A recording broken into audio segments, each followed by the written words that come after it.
We are back with you live once again on another Johnny Torch live broadcast. Here we are, sitting high atop the fair metropolis below in stately Torch Tower, bringing you Torch News Roundup number 156.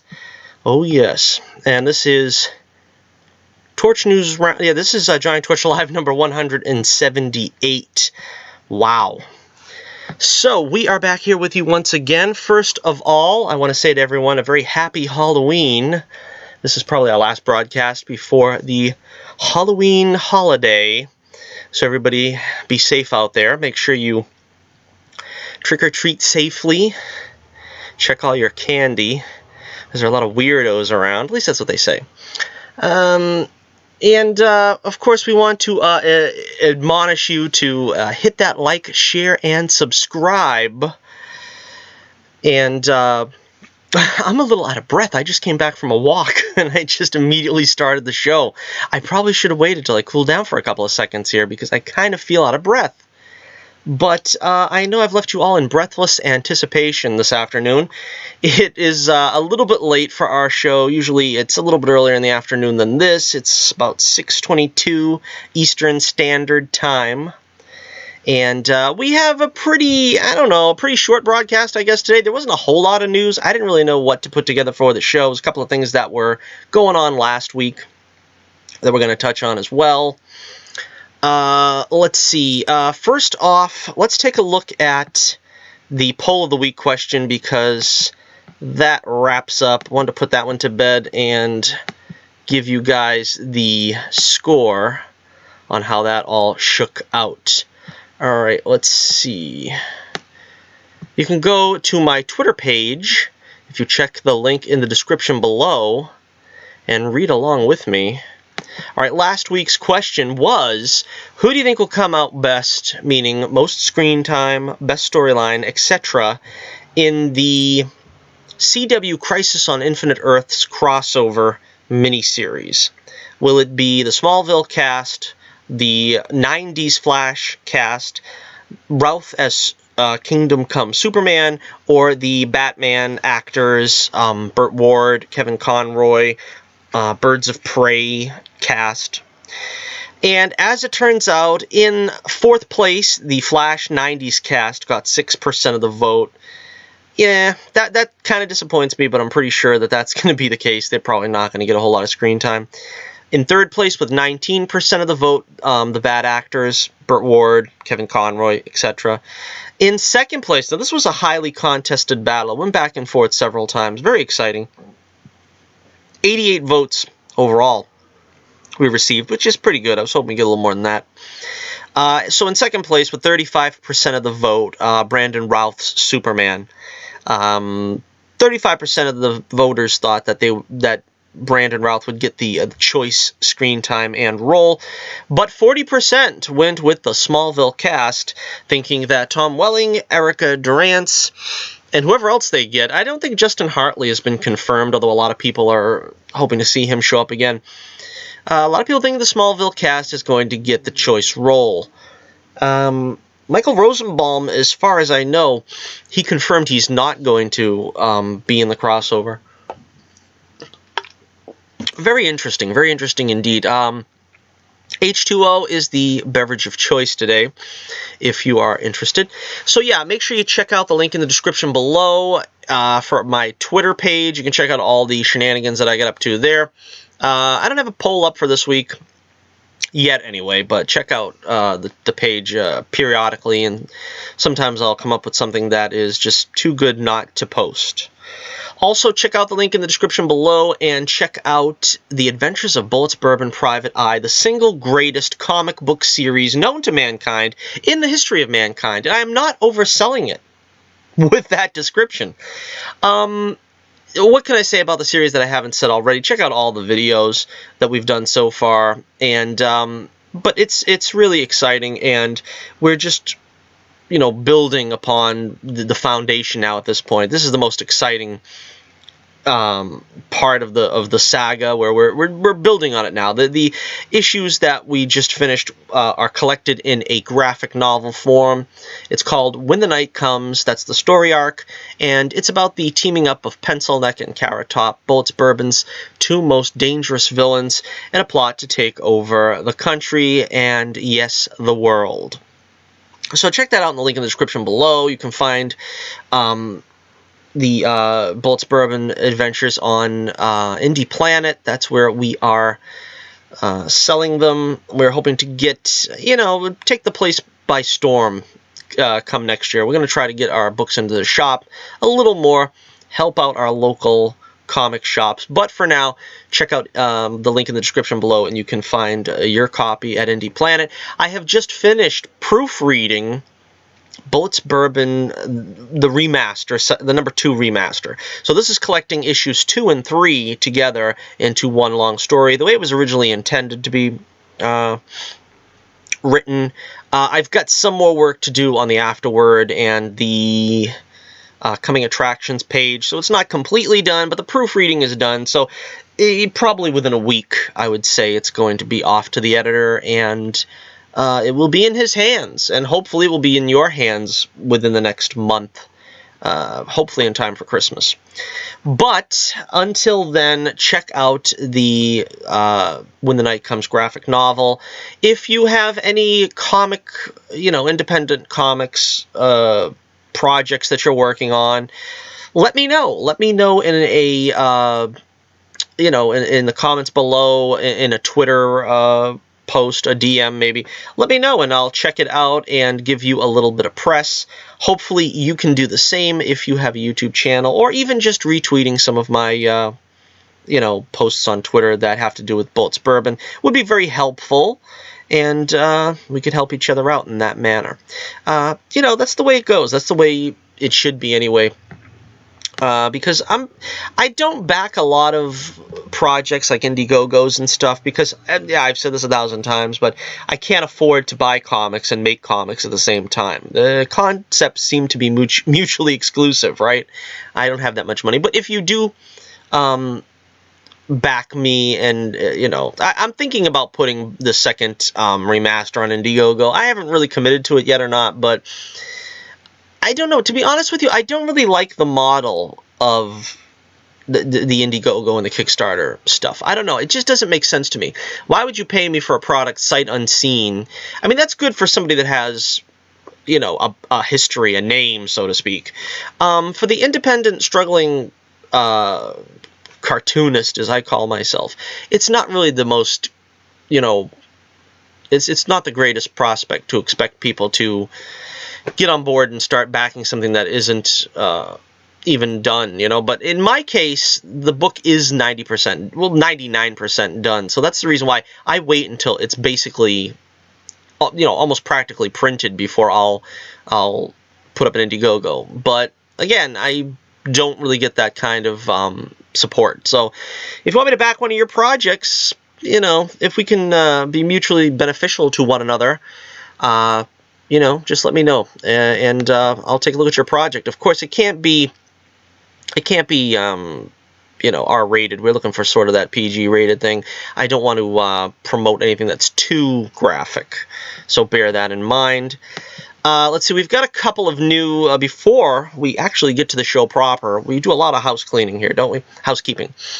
We have a couple of new subscribers. Now, that's something else that we've been talking about in the past a couple of months now, that we are trying to get to 100 subscribers.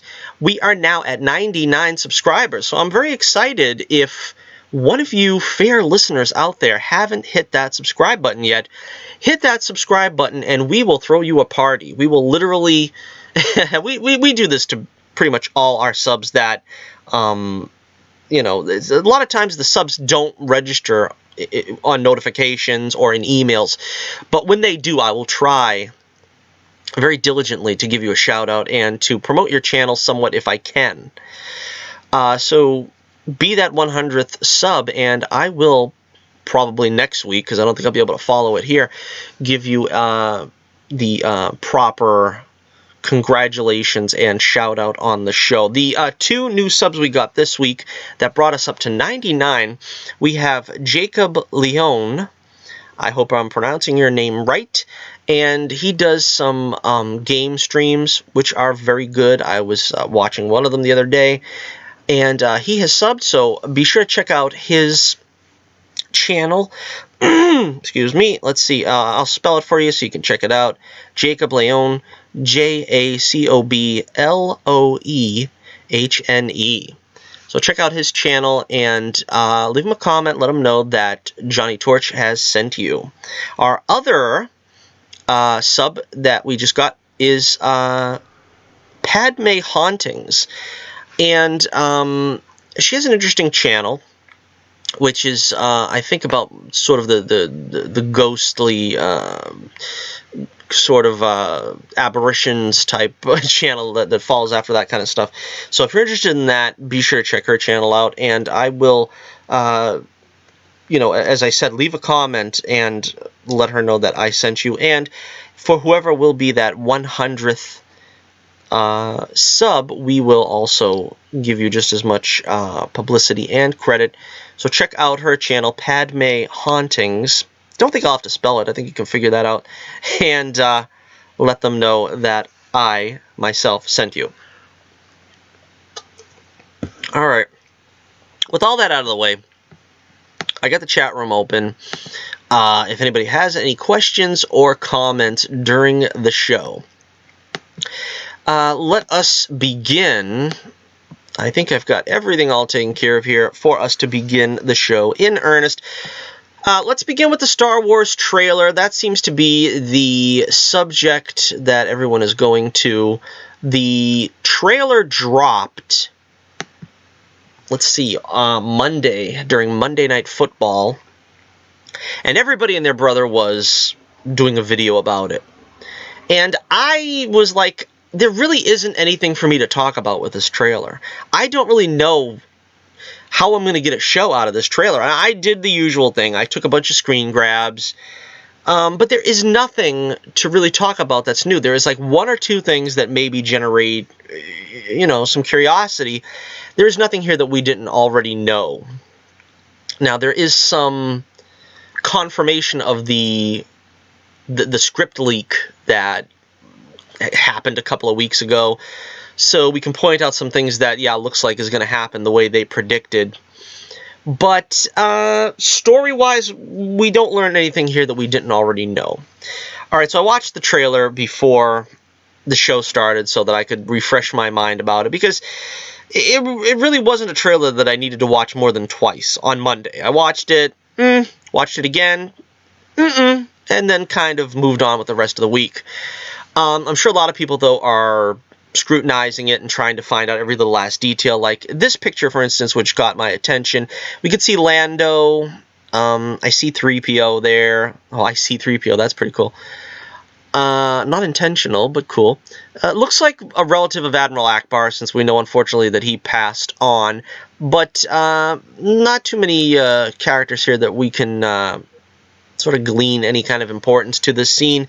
It looks like sort of their version of the Return of the Jedi conference room scene where everybody's going to get together and, as Lucas would call it, the pointer scene, and pretty much explain the plot of what their objective is at some point in the film.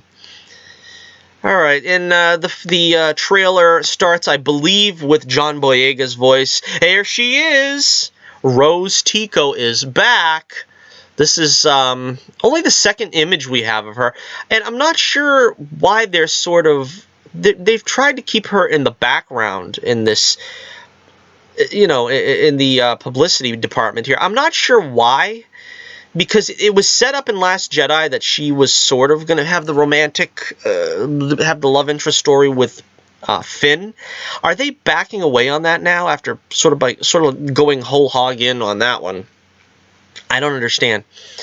it kind of is doing a disservice to the character. I think if they just wrote her better, maybe, instead of just trying to give her the Jar Jar Binks treatment.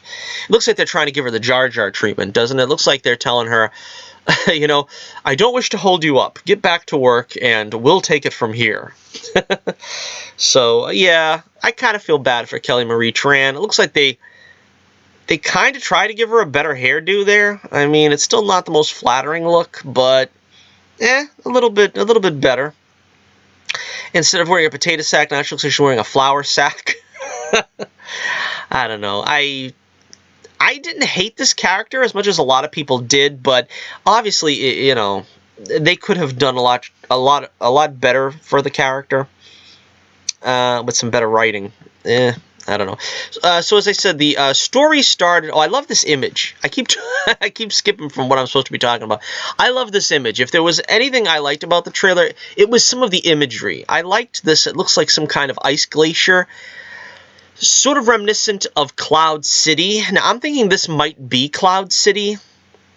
I'm not sure, but you could see the sort of same shape as Bespin in this. Only crusted over with ice. And it might be a possibility. We'll talk about it again later, what I think might be happening. Cloud City being covered over with the clouds being turned to ice. That might be it. That's what I'm thinking might be happening here. But we hear some dialogue by, yeah boy, Aga, Poe, and then Rey, which... she says people are saying that they know me and nobody knows me, or something to that effect.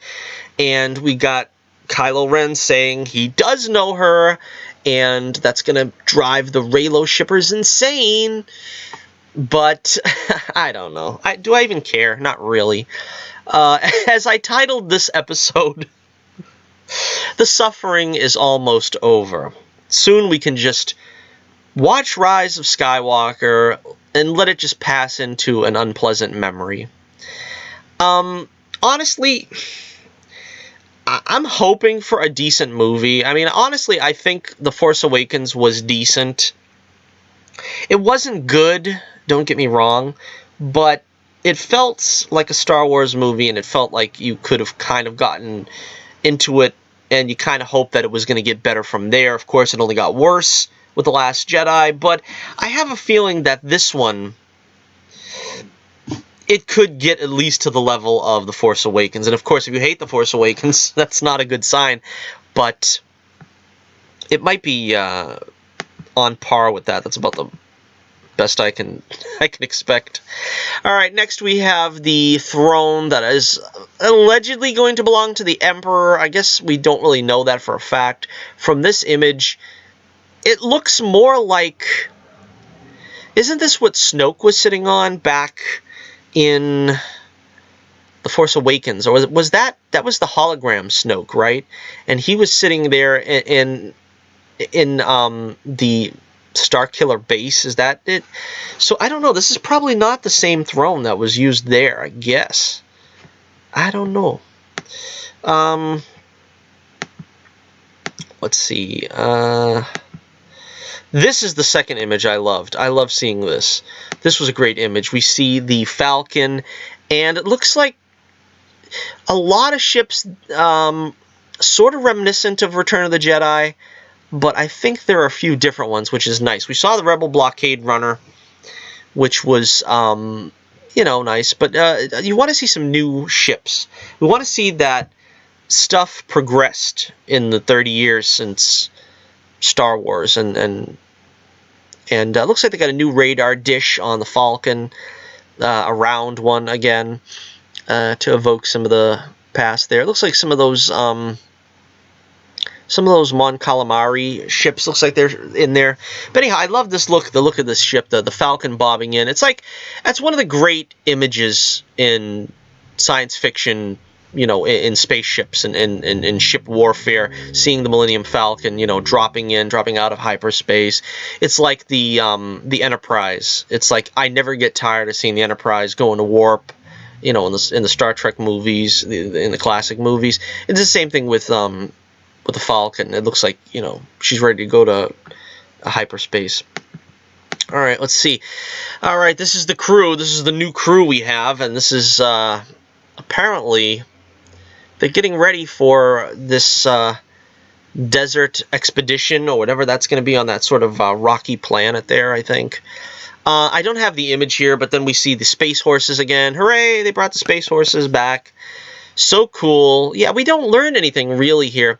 And don't get me wrong, I'm not saying they should, like, blow the whole storyline in the trailer, but again, it's hard to get excited for these images when it's just like, it's just fun to see stylistically what they're doing, if anything. There's no real storyline here to get excited about, because Abrams is fiercely protective of, you know, letting story points out. This looks like a, you know, kind of what could be a humorous scene. Everybody looks to be, you know, sort of smiling, and I don't know, there doesn't seem to be any heavy threats or stakes at the moment, so hopefully, again, it does feel more Star Wars-y than The Last Jedi did. Last Jedi did not feel Star Wars-y at all. I don't understand, honestly, how people can say it's their favorite Star Wars movie. If The Last Jedi is your favorite Star Wars movie, then you don't like Star Wars.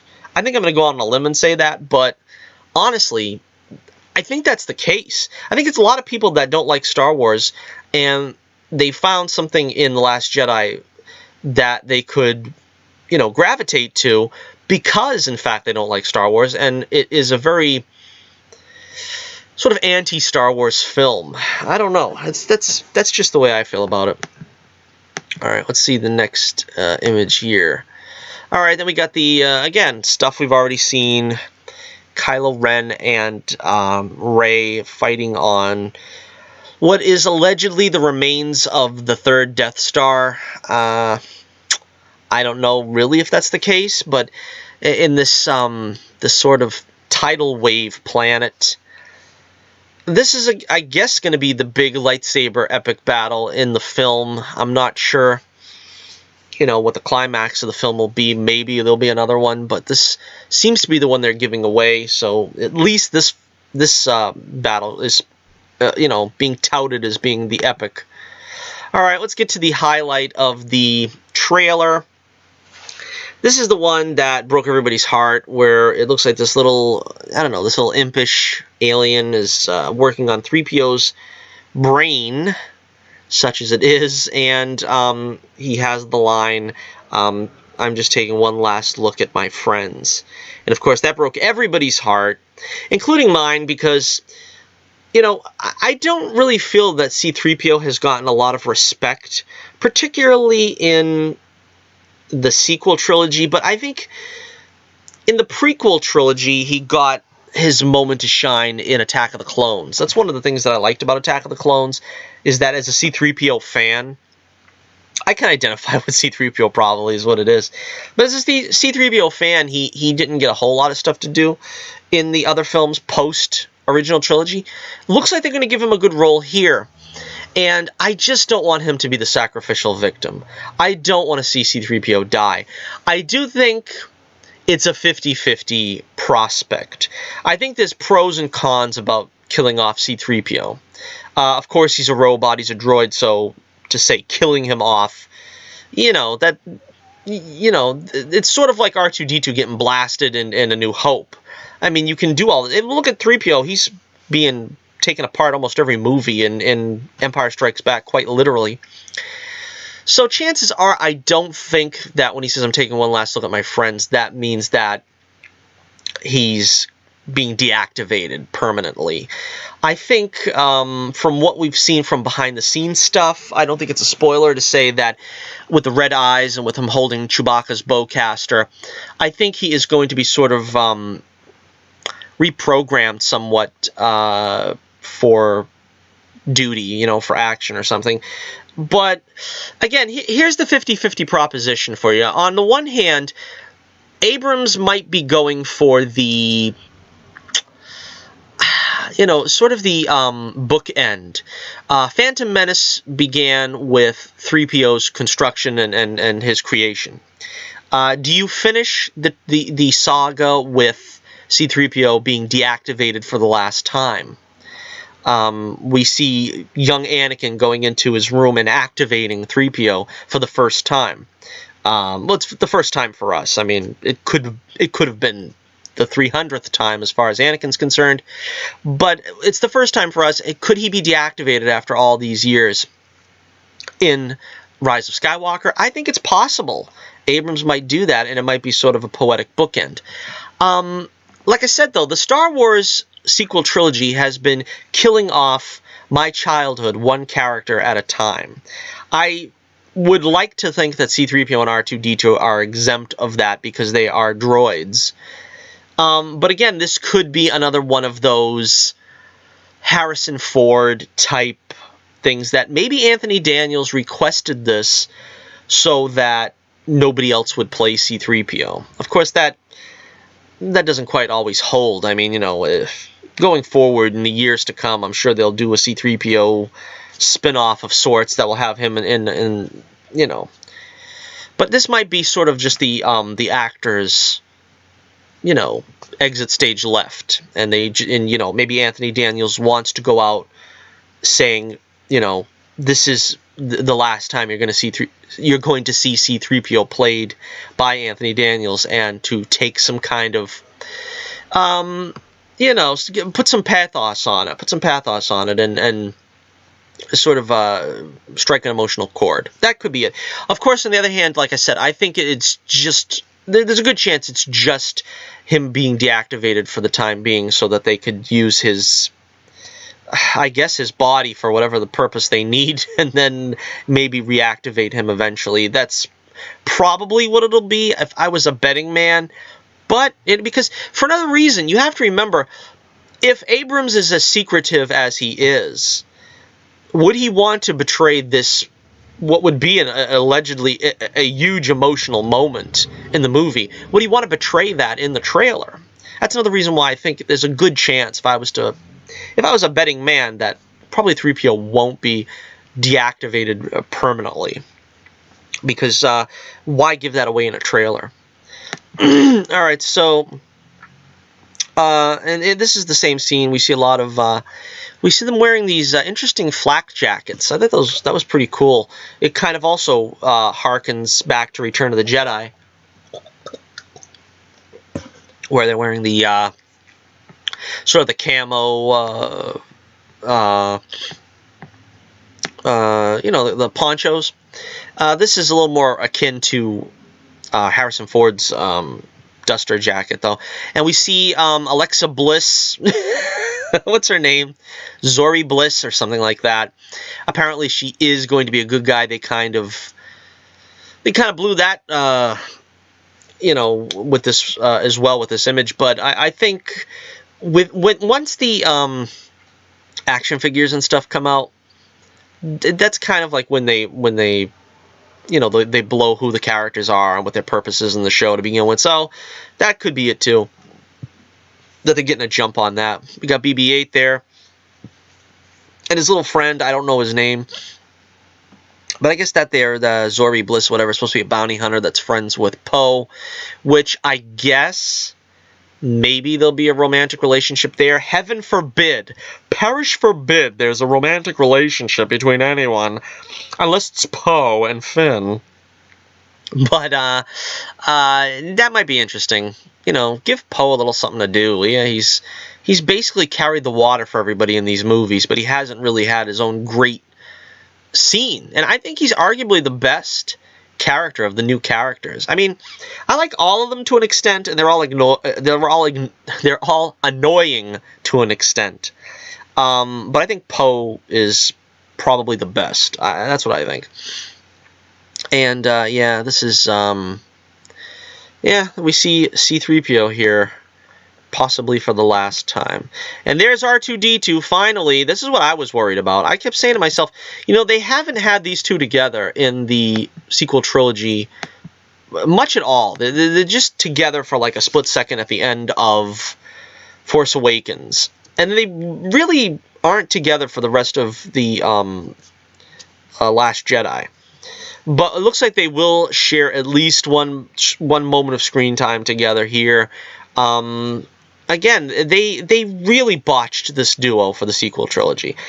I was hoping really, really hoping that the one constant through the trilogies would be that C-3PO and R2-D2 had a major presence. Now, in fairness, the prequels did not, like I said, give them too much focus. I think Attack of the Clones afforded them the best spotlight on their relationship. You know, that whole factory scene, I think, in Attack of the Clones was beneficial more to get that Star Wars flavor of C-3PO and R2-D2 more than just giving an action scene. I think Lucas threw that in because the film needed more action, and whoa, did it need more action. Because at that point it had just been romance, and then we had the mystery with Obi-Wan. That was a good scene to break up sort of the feeling there and reestablish that it was an action picture. But yeah, in the first, in the Phantom Menace, there was only a brief scene or two with the droids, and then in Revenge of the Sith, it was mostly R2's movie because 3PO finally got the role with which he was built for, which was basically as a butler. But anyhow, that kind of did my heart good to see that at least R2 is in some of the promotional material. Here, a lot of people are taking a look at this. Now, this looks very much like Cloud City. This is built very much to look like Cloud City. And so that's why I was thinking, if maybe within the glacier planet there, maybe that is Bespin. And maybe within Bespin somewhere is this chamber. Now, what are they doing? I'm not sure exactly what they're doing, but Kylo Ren, back with the mask on, thankfully. It doesn't look like he's going to be wearing it very much in this film either, but they're smashing some kind of podium, which I believe has the charred remains of the Vader mask. I don't know exactly why they're both destroying it, or why they're destroying it at all, but apparently that's what's going on here. If you look closely, Rey has that dagger, which, you know, spoilers, but I'm not even really sure what it's for. But the spoiler leak said that there was some kind of Sith artifact that was a dagger that was going to come into play, that was going to be very important. And apparently there it is, she has it. Again, Cloud City, you would imagine that it has to be in the film to give some kind of resolution to some stuff. Like, for instance, where did the lightsaber come from when Luke lost it in Empire? How was it found? Are they going to finally tackle that and address that? I don't know. Maybe. Hopefully.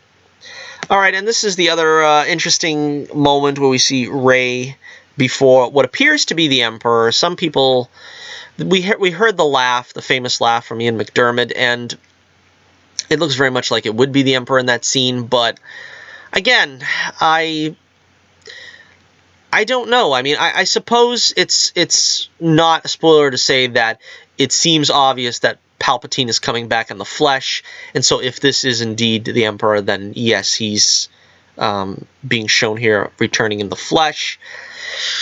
I don't know. He does say, what is his line? He has one line, Palpatine, in the trailer. He says something along the lines of, I've waited a long time for you to get together, for your undoing, or something to that effect. Again, very interesting setting here. I don't know. I mean, the idea of bringing Palpatine back kind of makes sense because you've completely ruined the character of Snoke. You destroyed him. We don't even have a reason why he was around, and now he's gone. And you have to have another big bad. And yeah, you kind of want to tie it back to the original trilogy somewhat, which ties it to the prequel somewhat. So I can kind of see bringing Palpatine back. But they're just... It's kind of amazing. How are they going to explain him being exploded?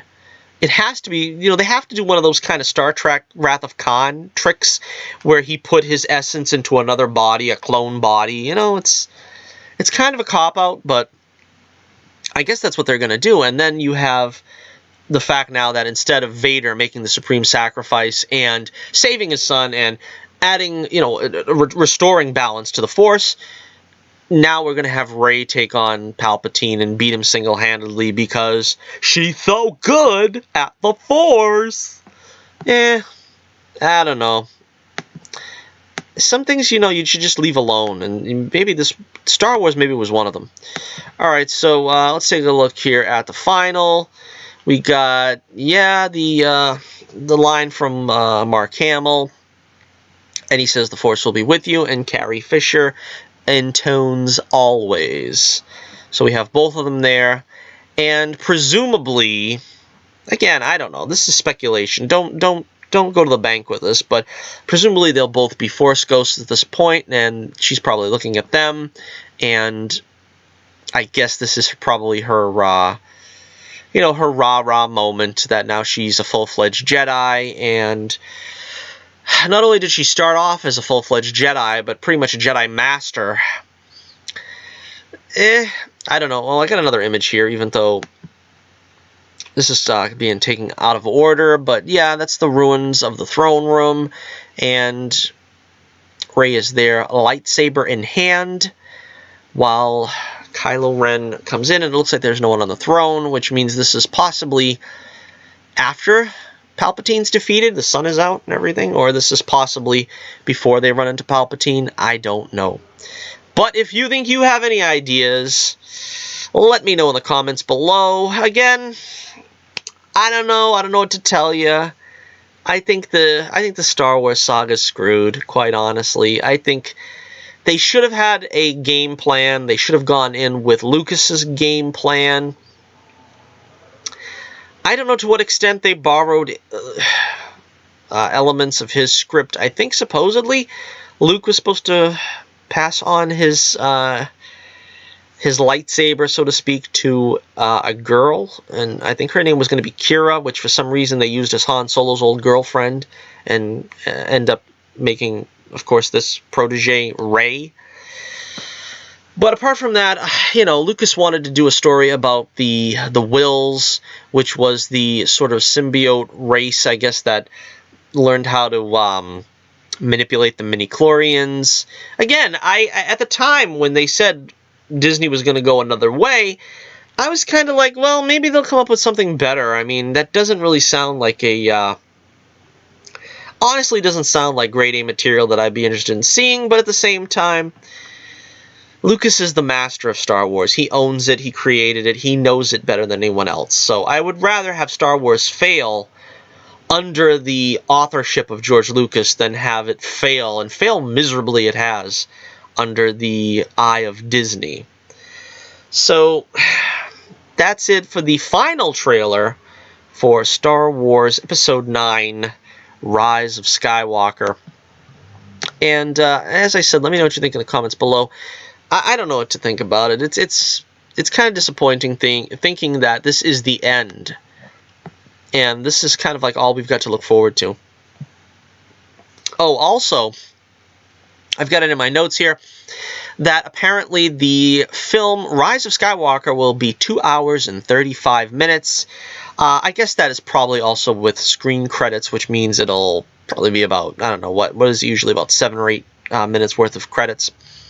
So you're looking at an hour and a half at least of film, maybe a little less. Let's see, chances are J.J. Abrams is still putting the finishing touches on the movie, and this is subject to change, but probably not by much. This makes it the longest installment of the Skywalker saga to date, and the lengthiest Star Wars movie of all time.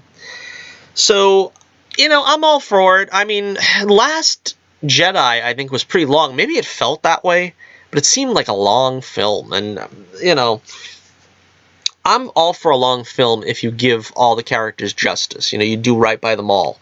And if they got a lot of storylines here, this might be necessary, you know. Alright, so moving right along, we have some news about Ant-Man 3. Now, I honestly forget if we talked about this before, because I think Ant-Man is in the news constantly, because everybody wants to know what they're going to do with Ant-Man.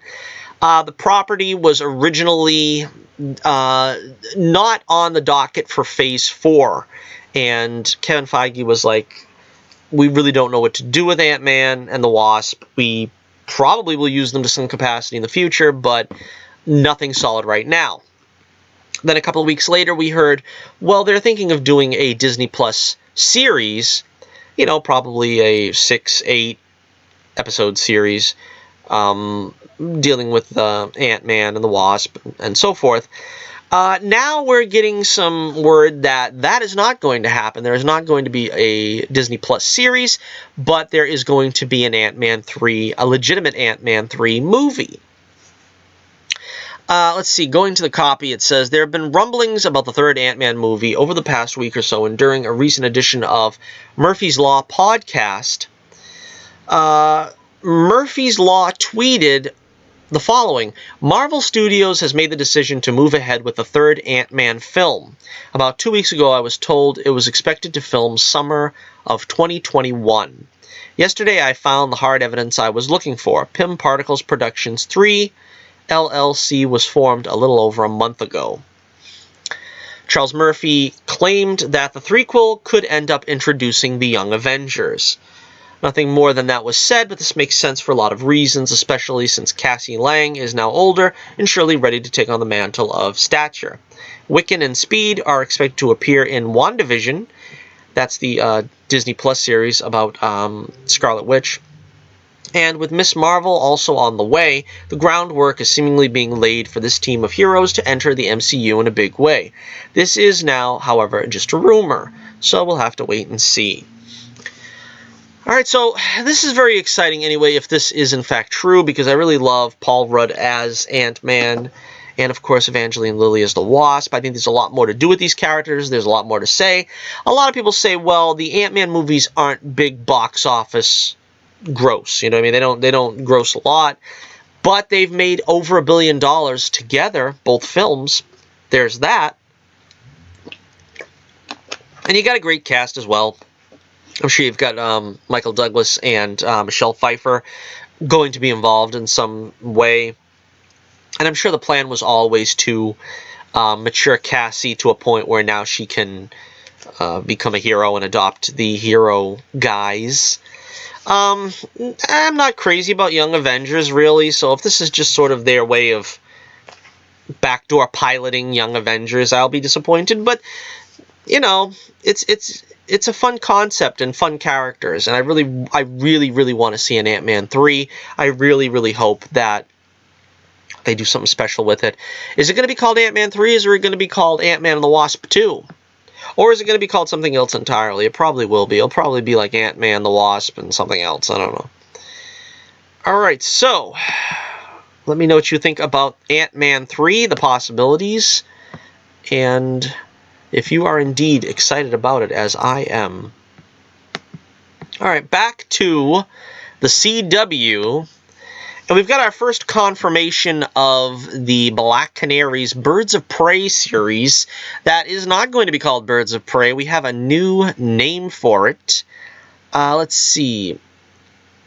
It is going to be called Green Arrow and the Canaries.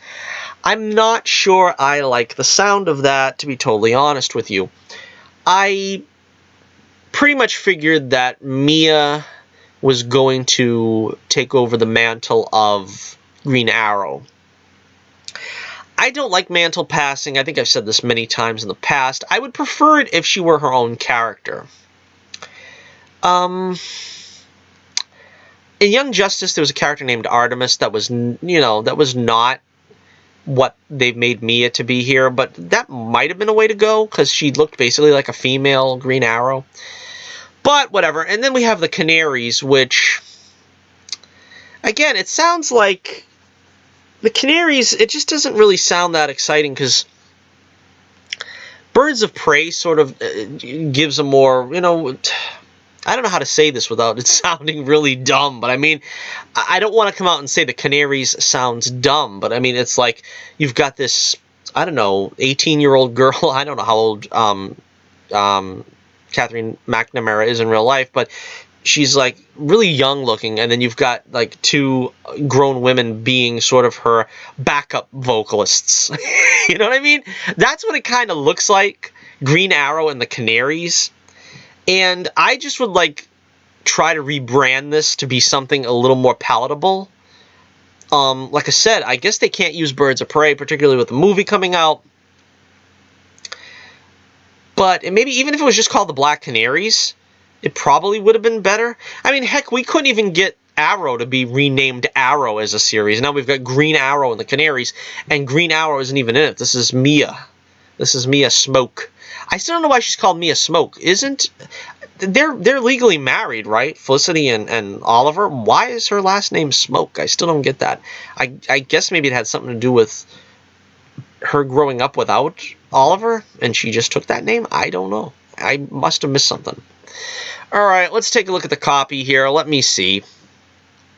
It was reported last month that the CW is moving forward with a female-centric Arrow spinoff that would star Catherine McNamara as Mia Smoke, Katie Cassidy as Laurel Lance, Black Canary 2, and Juliana Harkavy, Dinah Drake, Black Canary Earth 1 in the lead roles. It sounds like filming is finally commenced on the pilot. Both McNamara and Harkavy shared videos to mark the first day of filming, with the former also confirming that the potential series would indeed be titled Green Arrow and the Canaries, a title that was initially revealed via an artwork poster released by executive producer Mark Guggenheim. It should be noted, however, that the CW has only ordered a backdoor pilot for now, so it'll probably still be a while before we learn whether the network will actually order a series for 2020-2021. Of course they are. I mean, come on. It was the same thing with the Batwoman show. You think they just make these pilots and then think like, well, maybe we'll go forward with it? Nah, they already know they're going to go forward with it. It's sort of the same thing they're doing now. Batwoman, they just ordered the back 9 for Batwoman so that she gets a full season. They already knew they were going to do that because Batwoman hasn't really done that great in the ratings. So, they were kind of hoping it was going to be a smash success so they could come on and say, due to a smash success, we're going to have Batwoman's back 9 being filmed. Well, that's good as a press release, but when it doesn't work that way, they knew they already had the back 9 in order. All they had to do was make it official.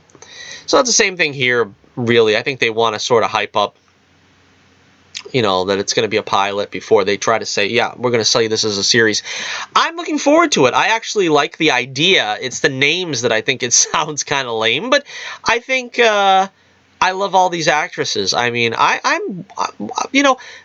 think Juliana Harkavy is the unsung hero of Arrow. She doesn't get great storylines, and she does the best that she can with the ones that she does get.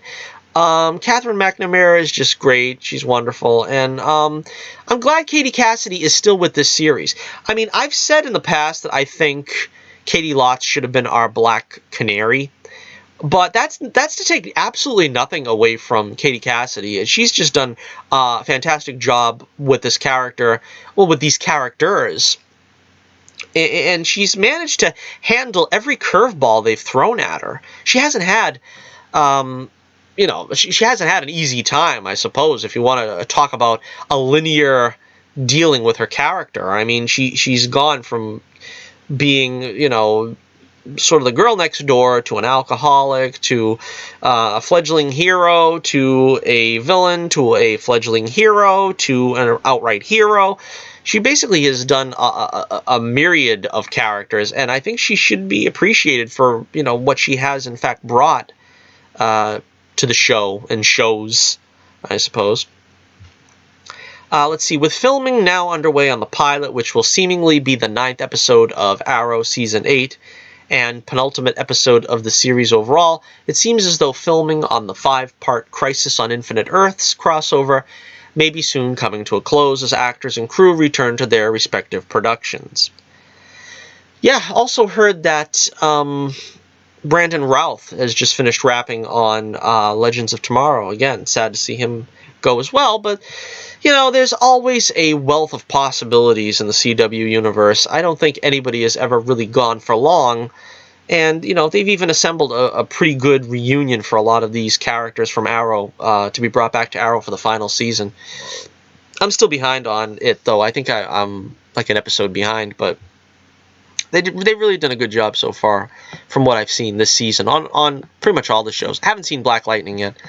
And Batwoman, like I said, it's not as bad as originally, that we thought it was going to be, but still, only time will tell. All right, let me know what you think in the comments below. What do you think about this Green Arrow and Canaries series? We don't really know about it. I hope it's going to be set in the present times, but we'll have to find out about that later. Okay, so moving on now to our next story. Yeah, some sad news, some very sad news. Cloak and Dagger has become the latest victim of Kevin Feige and his axe-swinging his axe-swinging vendetta against all Marvel television properties. They started with The Gifted, which, again, was a good show. I would have preferred that it carried on. Legion was allowed to close. There really wasn't much more they could do with that, I don't think. They had a pretty decent final season this year. All the Netflix shows. And, yeah, now the cancellation axe has fallen on Cloak and Dagger. Kind of sad. I mean, I liked the show. It was kind of heavy for my taste.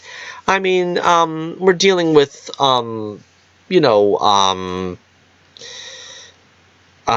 Tyrone's brother was killed, and his mother basically, like, I don't know, kept the guy a prisoner and then killed him. And then you got Tandy was sort of like, I don't know what you would call her, sort of like just like this streetwise kid, and then she was uncovering teenage sex traffickers and stuff.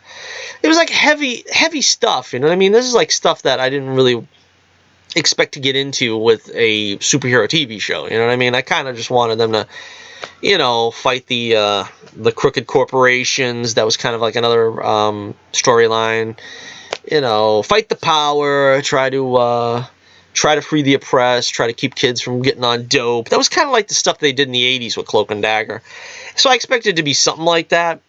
They did have an interesting take on Despair, the villain, the Marvel villain, last season as sort of like a jazz, I don't know what he played, a clarinet or something, or a cornet, is that what it was?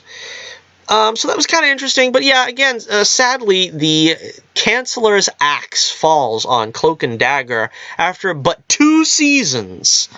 The axe of cancellation falls. Let me read the copy here. With Kevin Feige ascending to the role of Chief Creative Officer, and we really haven't talked about that much, Kevin Feige is now the grand, high, exalted mystic poober over all Marvel. He's not just taking care of the MCU anymore. He's taking care of the comics. He's taking care of the television side. He has his tentacles in everything now. So you respect that. You put some spect on that Kevin Feige boy. He's got the whole thing going. And he's taking care of Star Wars now, too. I don't know. I mean, the guy's got a monopoly on just about everything, right? At this point.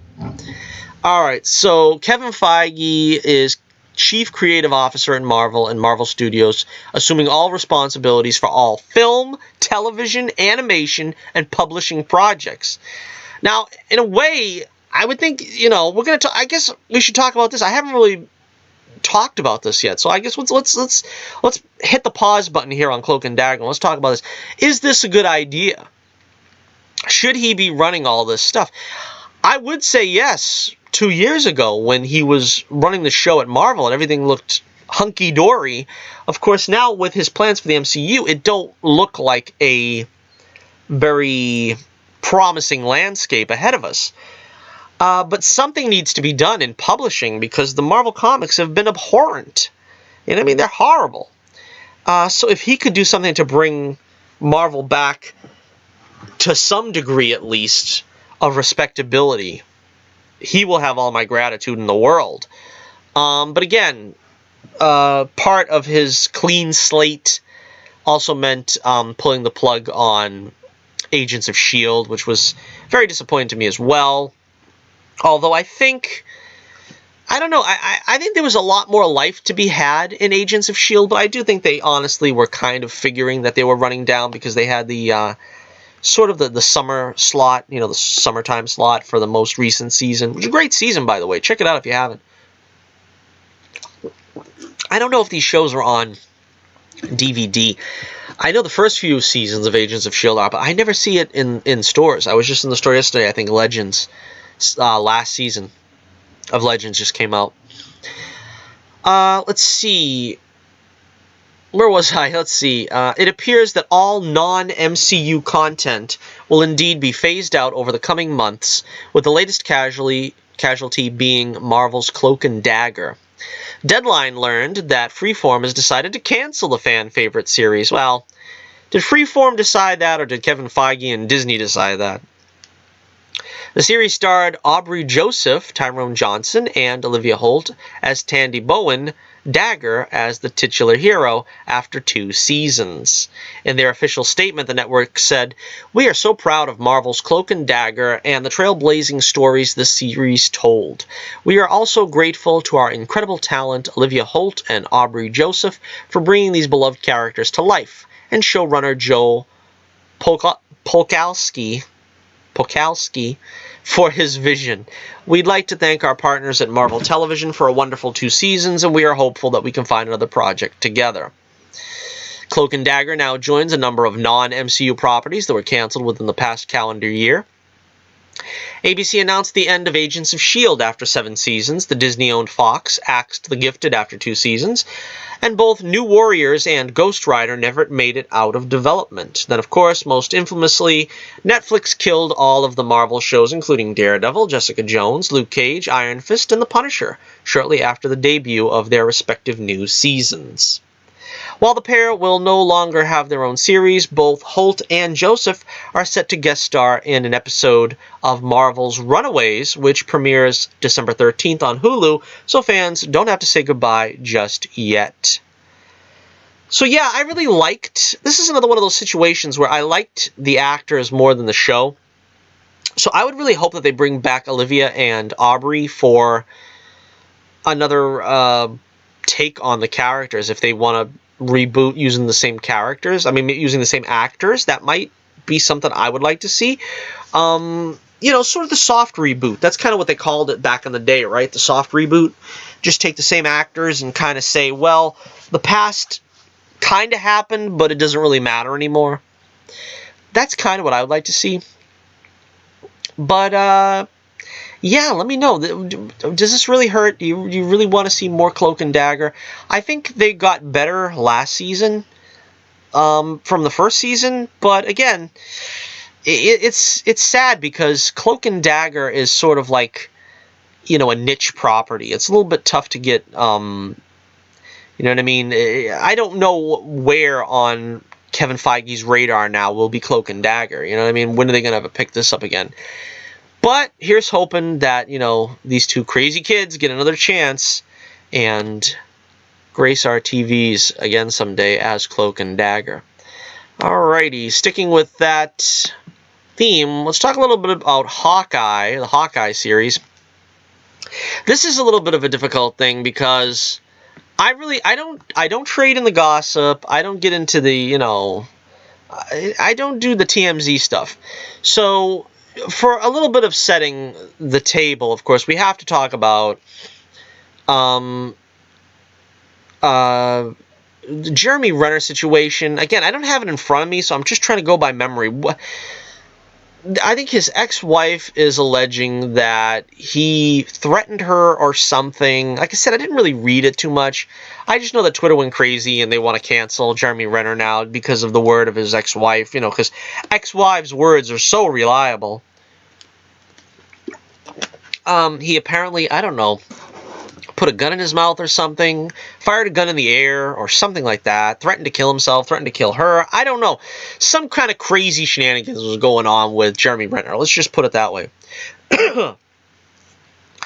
And a lot of people are trying to say cancel Jeremy Renner. Throat is so dry today. Need that water. And but apparently he's still on board for the Disney Plus Hawkeye series. Early last month, we learned that Haley Steinfeld. What did I say? Steen. Frankenstein. No. I don't really know this chick. I don't know. Her name sounds familiar, but I think I'm thinking of Lisa Stansfield, right? Yeah, she was in the 90s. I was a kid. Haley Stanfield has been offered the lead role of Kate Bishop in the upcoming Disney Plus series Hawkeye. During a recent interview with Variety, the actress was asked about the Marvel TV show and responded, "That I don't know about. I don't know. I have no idea what you're talking about." So, is this her being coy?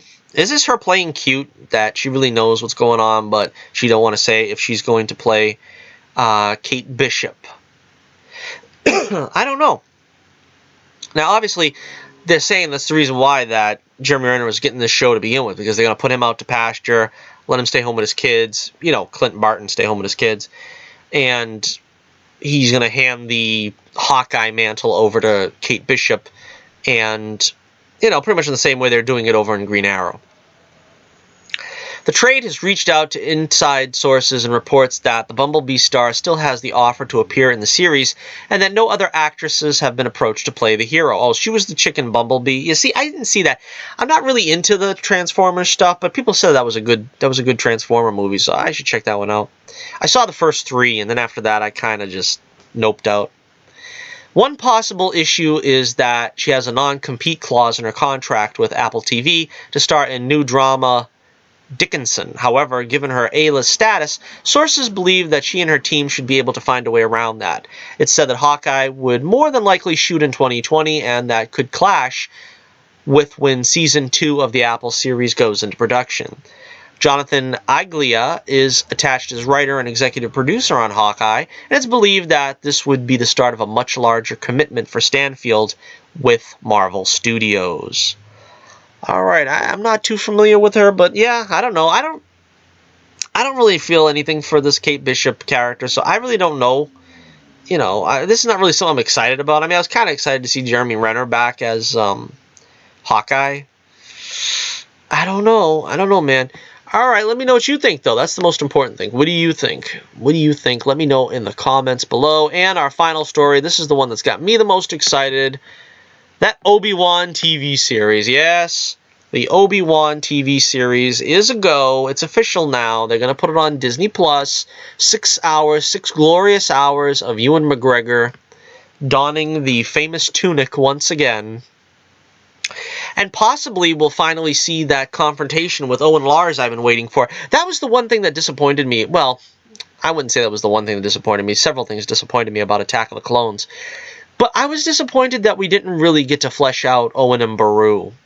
And I guess that's, you know, that's kind of indicative of when you only have 2 hours to tell a story.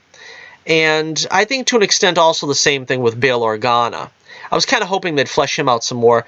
And they gave him a little bit of time in Rogue One. Not really a lot. But that's what I want to see. When they started saying, oh, Disney's going to make these ancillary movies or whatever, and it's going to be great expanding all the corners of the universe, I wanted to see stuff like that. I want to see, like, Bail Organa and what it took to sort of form the rebellion with Mon Mothma, because we got the young Mon Mothma actress still. You know, that's cool. Give me that movie. And that's kind of what Rogue One was, but I'm talking about, I want to see, like, the, you know, sort of the political trappings of it. You know, trying to be, you know, one of the upper crust in Empire-dominated society while you're leading a rebellion underground. You know, something like that. That would be cool. And the other side is I wanted to see, and that's what disappointed me, I wanted to see the battle between Obi-Wan and Uncle Owen over Anakin. We didn't get any of that. They barely passed a glance at the end of Revenge of the Sith. But there's supposed to be this sort of, like, animosity brought up between them. And it's like they never even met in the movies. I mean, where is this animosity where Obi-Wan would come over and try to talk to Luke and stuff, and then, you know, Owen would, like, chase him off with a blaster, you know what I mean? That's the stuff I want to see. That's the drama, you know, that's the, you know, the pathos, again, of Obi-Wan trying to keep watch over Luke and keep his promise, and sort of lay the foundation for Luke being a Jedi when he was, you know, old enough and ready, and Owen basically chasing him off. That's kind of why Luke wasn't, you know, trained in the same manner that Jedi are from birth. But then again, you gotta understand, Obi-Wan could have just trained him from birth. I don't know, I really don't get that. Obi-Wan was like, I ain't changing no diapers. I ain't gonna, you know, make no baby formula out of bantha milk. Maybe that's why Luke was so used to that that walrus milk over on The Last Jedi. He could have been drinking bantha milk, and it was almost the same thing all his life. I don't know. But, you know, he decided to leave them with, well, Yoda told him to leave Luke with them. So, there you have it. Alright, so here's the copy. Let's see. Disney Plus's Obi-Wan Kenobi series was finally made 100% official back in August, but rumors about the existence of a movie featuring Ewan McGregor reprising the role have persisted for years. Now the actor has revealed that he's known about plans for the character story to continue for quite a long time. It's a bleeping massive relief, he told. Where's it? The show finally being made public knowledge. Because for 4 years I've been having to lie to people about it. That means he was likely filled in about Lucasfilm's plans around the time he recorded the voice cameo for The Force Awakens. We all knew that he kind of knew something. Because, like I said, this is kind of what everybody wanted to see. This is what I wanted to see anyway. I was hoping that this is what we were going to get for our, you know, our Disney Star Wars. We'd be able to fill in the corners and the cracks in the wall. The actor went on to confirm that the series starts shooting next summer and will consist of 6 one-hour episodes. Let me see, what's that? 6 one-hour episodes. That's 2, 4, 6. It's like getting 3 movies, right? That's not too bad. That's not too bad at all. And then if this, I guess, is successful, maybe they can come back and do another 6. That might be good, you know what I mean, if that's the way it is. Alright, let's see. In terms of story details, he revealed that the storyline sits between Episode 3 and Episode 4. Shortly after the collapse of the Jedi Order, he also strongly hinted that the fallout from Anakin's actions and Order 66 will play a large role in the story. The Obi-Wan series is set to be directed by Deborah Chow. Beyond that, we have no idea who else will star in it, but Joel Edgerton has strongly hinted that he'll be back as Owen Lars. See? This is where it all ties in together. Josh Horowitz recently spoke to Joel Edgerton about his role in The King, but also asked about whether he'd appear in the Star Wars universe again during the Obi-Wan Kenobi series. Apparently, Joel Edgerton was evasive about the role, with Horowitz deducing that the actor would be returning alongside Ewan McGregor. Take a look at what Horowitz had to say below. This is the tweet. I'll read the tweet. Horowitz says, "Caught up with Joel Edgerton today. Check out The King. I really enjoyed. I have almost no doubt, based on his coy evasiveness, that he will be in the Obi-Wan Disney Plus series.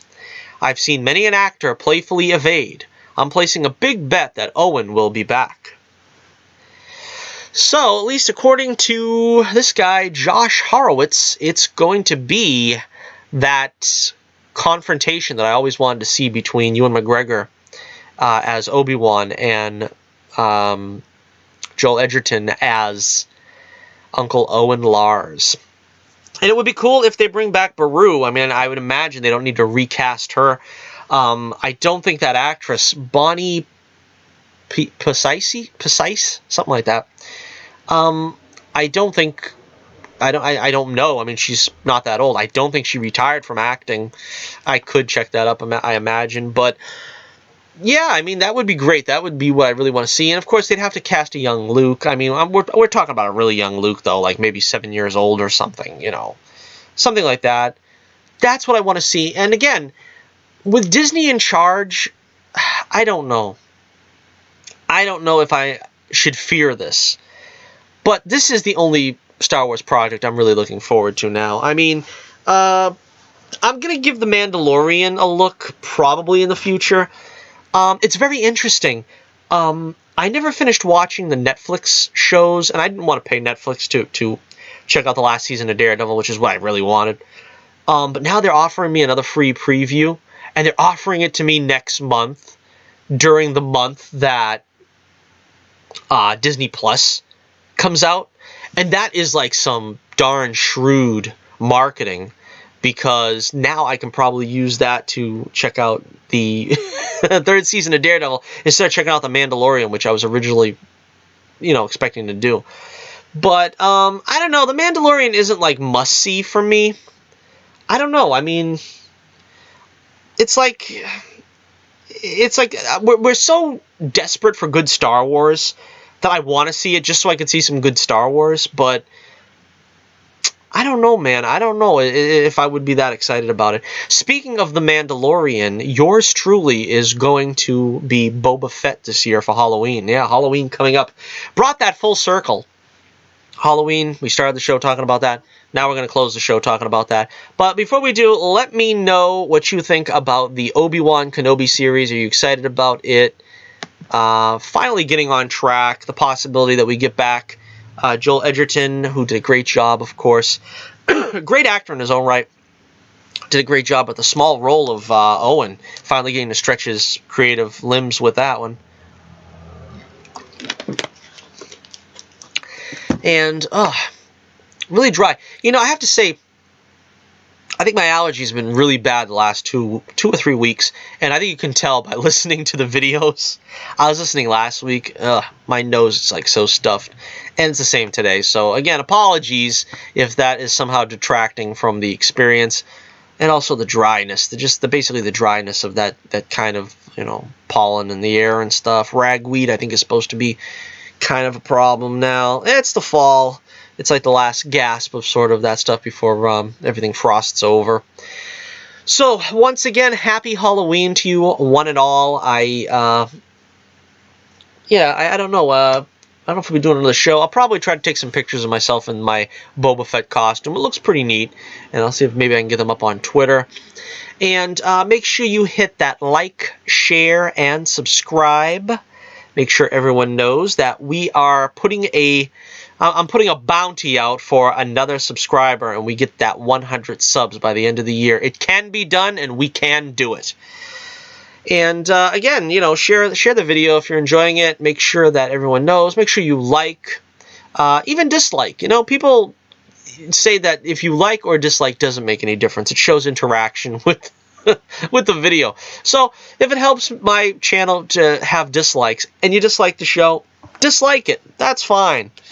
And one way or the other, I guess it helps me out.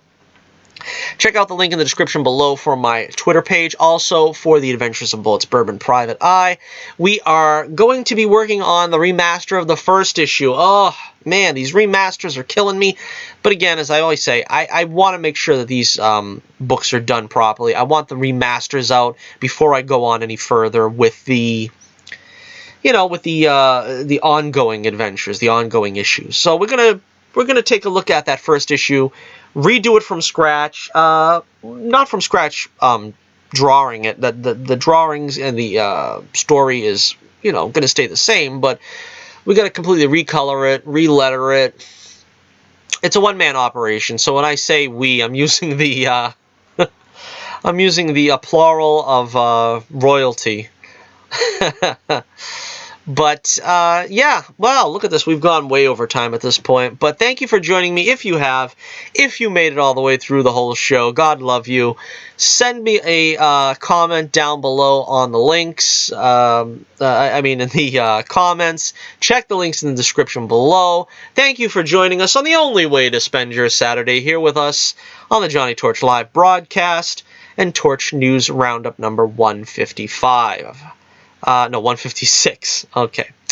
So until next we meet, this is Johnny Torch reminding you once again, keep the flame burning brightly, and I'll be with you again real soon.